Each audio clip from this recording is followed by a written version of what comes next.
What is going on, guys? It is the Balanced Business Dad, and welcome to another episode of the Balanced Business Dad podcast. I'm your host, Coach Dustin, and with me, as always, the very distinguished, the very seasoned Mr. RJ Campbell. RJ, how are we doing today? We're doing great. We're getting more seasoned every week. You are. I don't know if I'm getting more distinguished. I think that's kind of an either or. I'm not sure how much of a range there is on distinguished. Seasoned, I'm pretty sure is on there's a range. Yeah. There's a spectrum of how you're seasoned you are. Yeah. I'm not distinguished yet, so I don't know if I can get it. I don't know when that starts. I don't know when it turns on. Yeah. I'm pretty sure if you get a monocle, automatically distinguished. Yeah, don't have that. Oh, yeah, somebody kick your ass when you step outside with one. But So, RJ, what did you learn this past week? oh, he hits me with that every week. So you This week I thought a little. Good. All right. I knew it was coming. Thought he'd actually just switch it up and say, I learned, and we'll get into more of this later, I promise. You can't have a plan B. Tell me more. If you have a plan B, you'll take it. And plan B is usually something that's easier. So I had a big physical challenge in a good way, not like this was a health problem, because that happens at my age, over the weekend. We'll talk about it a little later. And I started to develop a plan B. And I was coached not to have a plan B. I love it. Yeah. Because plan B is easier, so don't have one. I like that. Yeah. It's a bailout. Yeah. That's why it starts with a B. Plan B. Yeah. Love it. Great lesson. Look at you actually learning. Look at me being a coach. I love it. With a little C. There you go.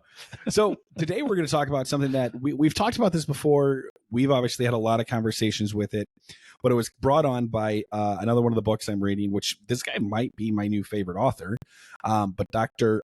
Benjamin Hardy. He was the one that I talked a lot about. Personality Isn't Permanent, that book. But then he also has this other book called Be Your Future Self. So talking about the future self, and in the book, what I think is so cool is he talks about, yourself 20 years from now.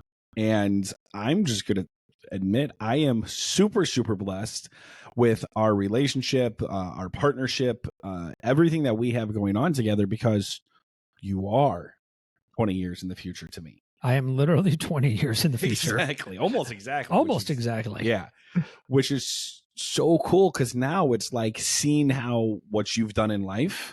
I can learn from that, obviously, but I can be more connected to my future self because there's someone I'm so close to that is truly 20 years ahead of me. So I'm super blessed with that, but I think we're going to talk more into what does that mean when you think about your future self? So what does it mean? What do you mean being attached to or influenced or whatever that word you used was? Yeah, being connected to the future self. I think it's knowing that the decisions today affect that person. Right. In the book, he talks about an episode from The Simpsons, which we can all learn something from The Simpsons. But where Homer, was getting drunk and not spending time with the kids or something like that. Obviously, it was a Simpsons episode. It's a Tuesday. And Marge was yelling at Homer and said, in the future, you're going to be so upset that you didn't spend time with the kids. And while Homer was pouring his drink, he said, that's future me's problem, not my problem. So how many things and how many decisions are we making today that is going to be future me's problem or future me's blessing? Either one. So the more I thought about this, there's kind of a short term and a long term on where you reference your future self, the future me, even though they're both affecting future me. So Homer's example, getting drunk tonight instead of playing with the kids, coming home from work, long day, you're exhausted. Your son meets you outside, or your daughter, hey, let's throw a ball. Let's play on the trampoline. Let's get the scooters out. And you just want to go inside and sit down and rest. Yeah. And you do that. Hey, go play for a while. I'm going to go sit down. That's the short-term one, in that it affected if I asked my future self, how should I have answered that question? Your future self would say, you should have played with your kid because those days are going to end. Long-term one is the one, so that affects your future self. Like, should I have those donuts this morning? Or should I have a third Snickers bar? So future self, that's, you're looking at long term on those. Yeah. So even though they both affect that future, at least in my head, I see some of these are those immediate questions today. How's that affecting the today? Yeah. Did I play with my kids? Right. Did I read that extra chapter in a book that I'm doing in development? Yeah. Versus maybe health questions, mental health questions, could it be business questions? Maybe those affect more that future. Mm-hmm. Short-term gratification, I guess, versus long-term. Yeah. It's kind of a weird thing to try to explain because they're really both affecting future me. It's both affecting future me, but I think you can see it more, right? So if I'm eating that third Snickers bar, it's pretty easy to see how I will feel if I feel uncomfortable, overweight, unhealthy. It's not easy to see how you would feel because you didn't take every minute you had to play with your children. Nailed it. And that happened. You saw that to me. And we were at my house. We were doing something. I don't know. You were dropping me off, whatever. I don't know why you were at my house. And so, first of all, I am not perfect at this. I don't think anybody's going to be perfect at this. And yet you said that you saw my kids were running home and they wanted to play outside or whatever. We don't even know what happened was. And it's not like you said, hey, you're being a lame ass, but you thought through that, man. How many times did I do that? And now I wish I would have went back and actually went outside and played with the kids. And that's how I thought of it. And that's what I told Dustin later. It wasn't, wow, look at him. He won't go play with his kids. Right. And I don't remember what we had been doing all day that we had at your house at the end of the day dropping you off, but we'd been doing something that was physical and hard and we were tired. But it was just that I internalized it like, wow, how many times did I come home from work and one of my 3 kids say, hey, Dad, let's blank. And I made an excuse not to. And what would I give now to go back, now that my kids are 33, 30, and 27, to play with the kids? So that really hit me on that one. And that's when Dustin mentioned this. Man, this future self book. Yeah. And damn it, I'm going off script here, but this is going to change my plans for the night. So I have no idea where this is going. This is our journey, right? The journey of a balanced business dad. It is. But, today my wife is gone, so it's just me and the kids tonight. And there is a PTO, whatever fundraiser at Great Skate, a skating rink from 6 to 8. And, just taking my son, not a problem. He's almost 7. There's no problem. But having a 3-year-old daughter there with that brings in a lot more stressors and things like that. And I have already said no to that because I didn't want the stress. Selfish. 100%. Sure. 100%. I'm obviously going tonight. You're going, aren't you? I am. Yeah, I really am. It's really that really just popped up off the cuff. Yeah. Oh, yeah, 100%. Just thinking you say that, yeah, I'm tired. Do it tired. Right. Do it happy, do it sad, do it because you only have one chance to do it. That's being connected to your future self. Present self versus your future self. Yeah. So one of the things I'd written down, I have some notes on here. It's short-term benefit versus long-term gain. Yeah. And that's what we talked about. We are very wired for short-term. Mm-hmm. And there's a term I had to look it up when I saw this in some research. They call temporal discounting. Basically, the farther away the payoff is, the more it gets discounted to you. Mm-hmm. So just think about that. Is it the Snickers bar today or being in better shape a year from now when I can do whatever it is that I'm training for? So true. And there's a reason why this is, and this book goes into it. It's because humans are designed to do one thing. Our human brain is designed to do one thing: keep us safe and survive. It is not meant for us to plan for the future. It is hard. We have to work against our brain almost to save for retirement in 40 years, to have 6 months in financial reserves, have 6 months food piled away. Our plan was, I have to go eat right now, and I have to go find it, I have to kill it, I have to eat it right now. Man, that is, okay, more show prep that never happened. I'm reading a book right now that I'm loving. It's called The Comfort Crisis. I even know the author. His last name's Easter. I believe it's Mark Easter. I'm actually reading this book for the second time in a row with no time in between. Weeks. Yeah. I read this book as an ebook, loved it. Great book. The Comfort Crisis. Recommended highly. I went out and bought the book so that I can have the hardback of it and actually be writing in it. and Mark talks about that in this book, is that we as humans are wired basically for that short-term gain. He talks about it in kind of a health section of our bodies and our mind wants us to be able, if there is food, get that food, take it, eat it. You don't know when it's going to come again. This world we live in now where there is no discomfort, high calorie, caloric dense food is always available. And we just want to eat it. It's not because you have no willpower. No, it is what our body is designed for, because there was a time that wasn't always available. Correct. So it's really hard to not take care of those immediate gains and immediate satisfaction, because it's what we're built for. We're truly wired for it. We are wired for it. Yeah. That's what's crazy. Our mind is like the oldest thing out here, and what we're wired for doesn't exist anymore. Right. So temporal discounting was built into us, really, I guess, as a safety measure. No, do it now. Don't save that for later, because there may not be any of that later. Yeah. Kind of goes into that, talking about the primal. You didn't live. I mean, what was the average age? 40, right? And in the book, they were talking about the people who didn't live past that, but the people who did live past that was always because they had a purpose and a vision of what their life was and what they wanted to do and what they wanted to serve and how they wanted to give, if you will. I know he talked about, the guys who wrote the, drawing a blank here, Thomas Jefferson, those guys, right? Wrote the Constitution. That's the word I'm Declaration looking for. of Independence. Yes. When they were doing that, those guys were, 60, 70, 80 years old. They had a purpose to do something in this country. They lived older. Right. They lived later versus the normal age at that point, because they had a purpose and a vision. So he's talking about being connected to your future self. Is what is the vision and what is the purpose for that future self? Yeah. So you're acting today. Yeah.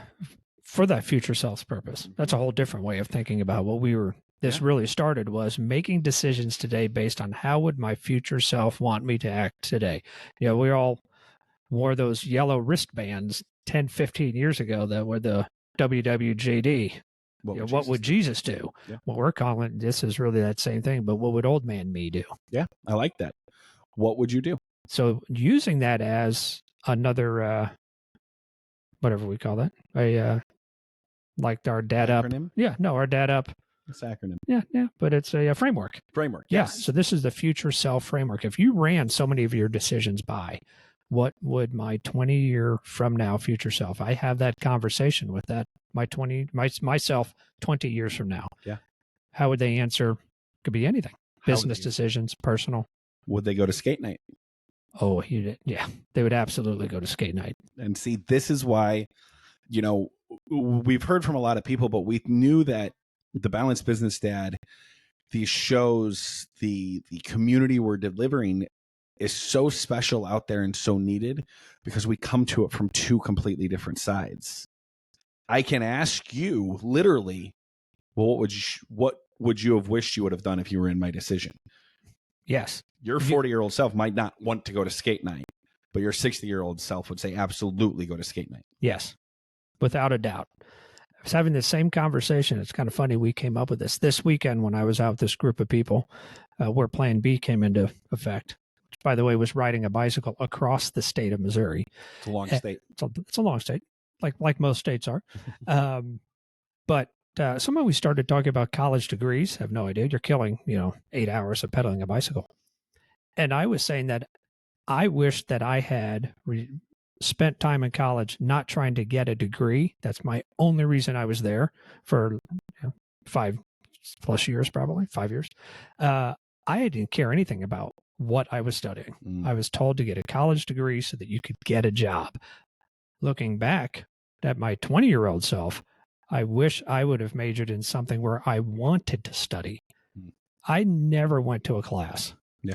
That I looked at that book and said, man, I can't wait to dig into this and learn what is in this book.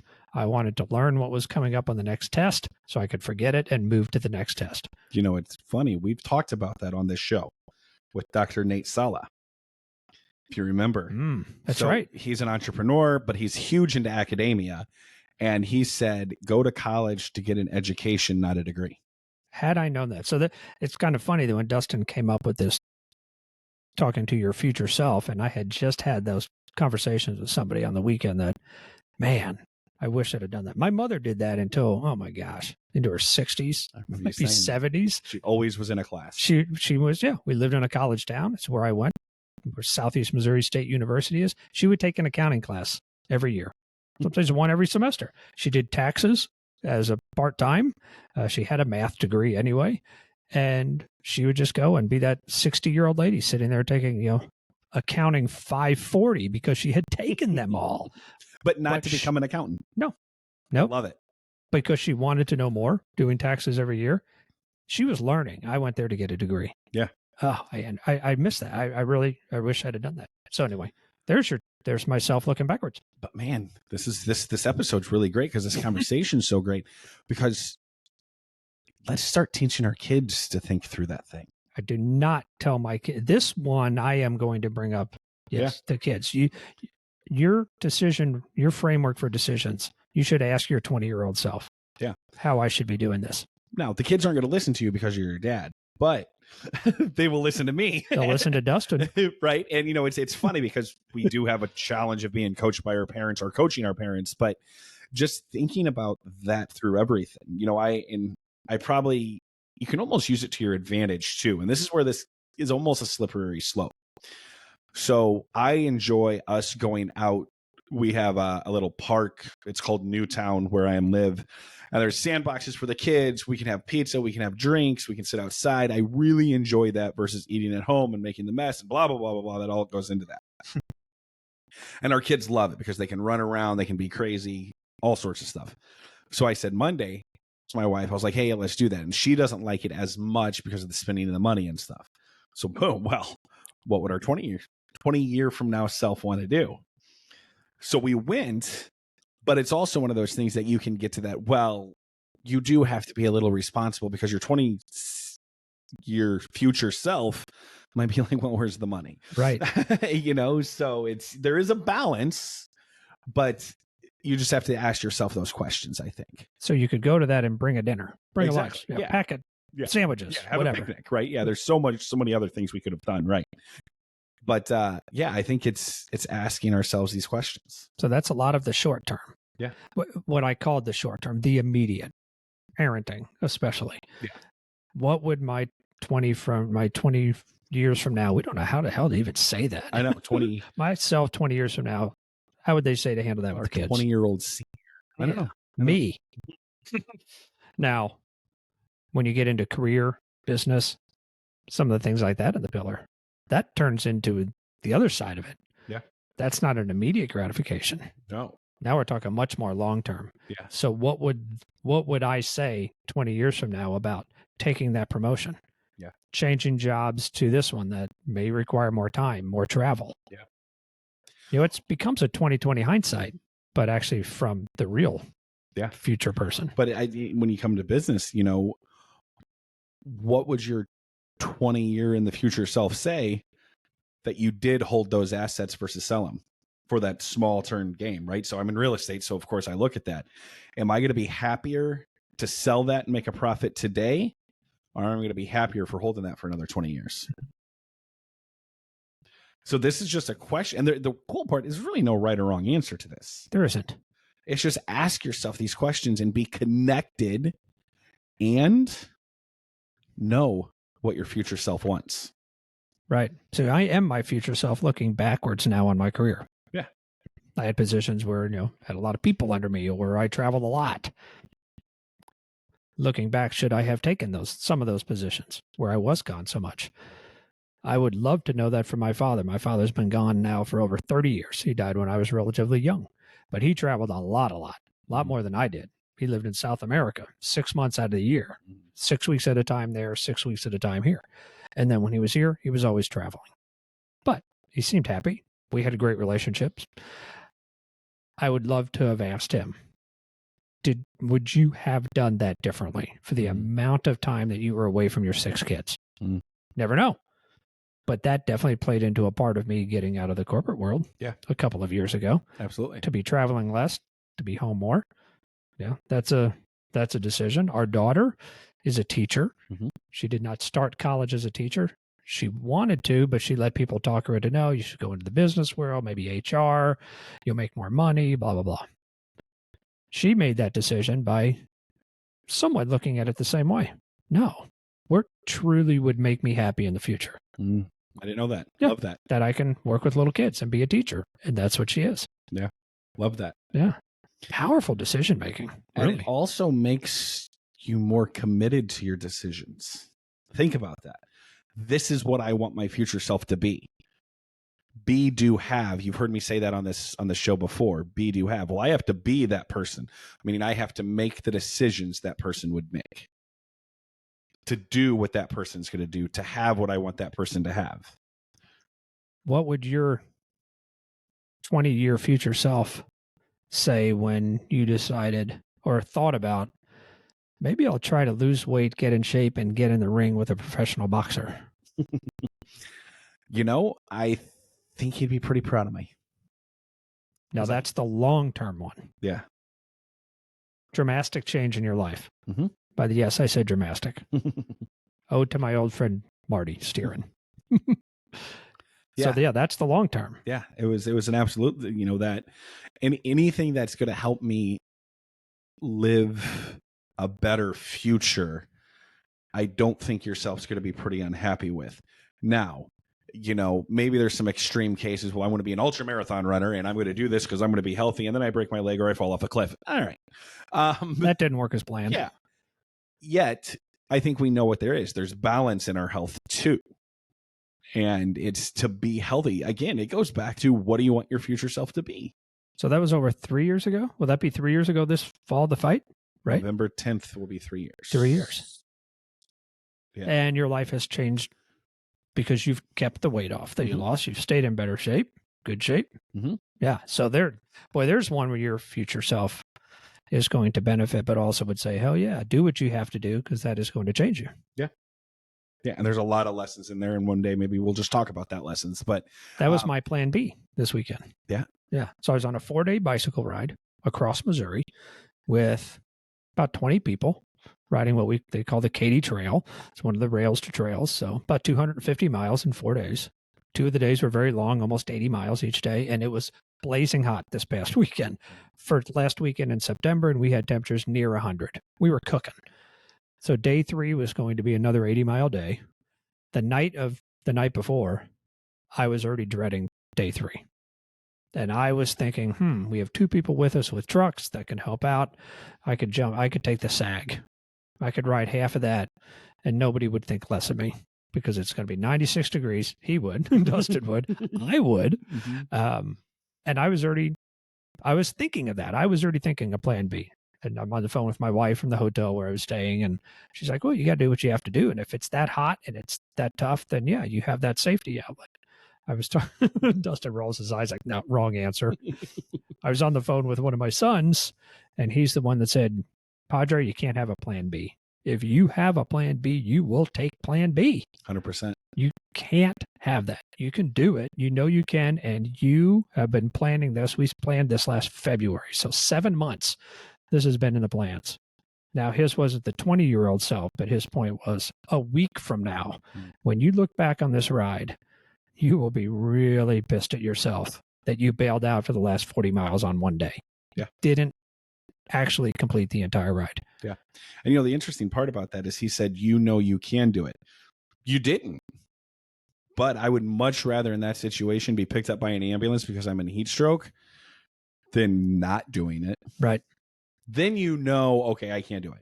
Yeah, right. Yeah, you gave it everything you had. But you always have more. Yeah, if you give up, right, which is really what that is, you give it up. Never know. You're wussing out. Yeah. And it was. I mean, we'd done the first 40 miles, had 40 to go, and by that time I decided, no, there's no way. Not going to quit, and was talking with one of the other riders, and hey, I have lights on my bike. I could finish at midnight. It doesn't matter.